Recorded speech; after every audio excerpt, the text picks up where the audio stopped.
alipo, na uchungu wa Bwana anajua mzazi. Uchungu wa Bwana anajua mzazi. Kila mwanadamu mzazi wake ni Mungu. Kila mwanamke mzazi wake ni Mungu. Kila mwanaume mzazi wake ni Mungu. Na Mungu mzazi ana uchungu na wewe. Ndio maana injili imekuja.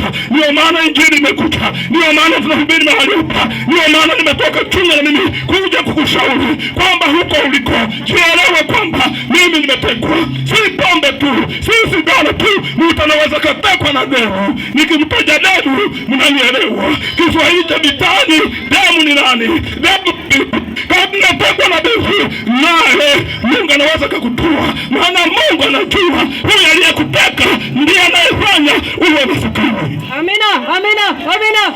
Unapomhonga demu shilingi 10,000 leo, kesho 15, ukijumlisha kwa mwezi unakuta lakini imeenda ambayo inatosha bando ya bati. Baadaye kununua bati umenunua demu, unaishi na demu anakuteka, hali yako inazidi kuwa mbaya kwa sababu ya mademu. Hili nalo ni tatizo. Hili lako ni kutekwa. Panahitaji msaada wa Mungu, panahitaji ukombozi, panahitaji Mungu atende, panahitaji Mungu afanye, panahitaji Mungu ashughulike na wewe, maana Mungu anakupenda tena anakuwazia mema. Hii ni dunia, si mchezo. Panahitaji Mungu na ajigundue kuwa mimi nimetekwa. Kuna watu wametekwa lakini hajigundui kuwa mimi nimetekwa. Lakini nataka nikwambie, jigundue kuwa mimi nimetekwa, maana hiki ninachokifanya si kizuri hata watu wakasikia, hata watu wakaona, hata mwenye dema kijua, hata kufurahia. Elewa hii kazi si njema, niachane nayo. Lakini anaweza kukusaidia ukaiacha hii kazi ni mmoja aliyepigwa msalabani, aliyesema na imekwisha. Huyu ndio Yesu Kristo, aliyeweza kukuokoa na tatizo hili na shida hii. Na hii ni changamoto kama zingine. Kutekwa na malaya ni changamoto kama zingine. Kutekwa na kahaba ni changamoto kama zingine. Nayo ni changamoto. Huyu kahaba ni mjumbe wa shetani. Shetani anamtumia. Shetani hatakuja kama shetani. Shetani atakuja kwa namna nyingine. Sasa atakuja kwako kwenye kahaba, na kahaba akakuteka, ukasema kuna amani. Nakwambia hapana amani. Hapana amani. Hiyo ni hatari. Hiyo ni kifo. Na hiyo ni shida. Hebu nikushuhudie kidogo. Nikushuhudie kidogo, nisikilize. Unakubali kushuhudia? Vyura watatu. Sikia vizuri. Vyura watatu. Wakasema tuende mjini na sisi tuoshe macho mjini.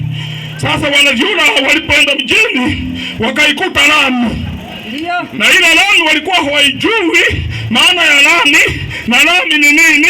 Maana wametoka mbali, wameenda mjini wakaikuta lami. Walipofika kwenye lami wakasema hapa hatuondoki, hapa ndio pa kuhamia.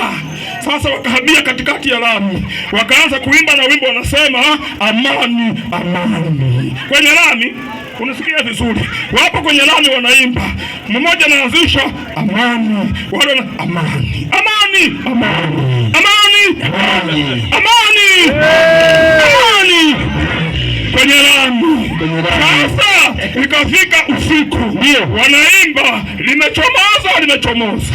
Maana waliona taa ya lori wakafikiri ni jua, waliona taa ya lori wakafikiri ni jua limechomoza, wakabadili wimbo. Limechomoza, limechomoza, limechomoza, limechomoza. Lori inasogea, limechomoza. Lori inafika, limechomoza. Lori likawafika wote wakafa pale. Maana walikuwa wanasema amani mahali hapana amani. Leo watu wapo kilabuni wanasema amani, amani haipo kilabuni. Amani ipo kanisani, wanasema amani.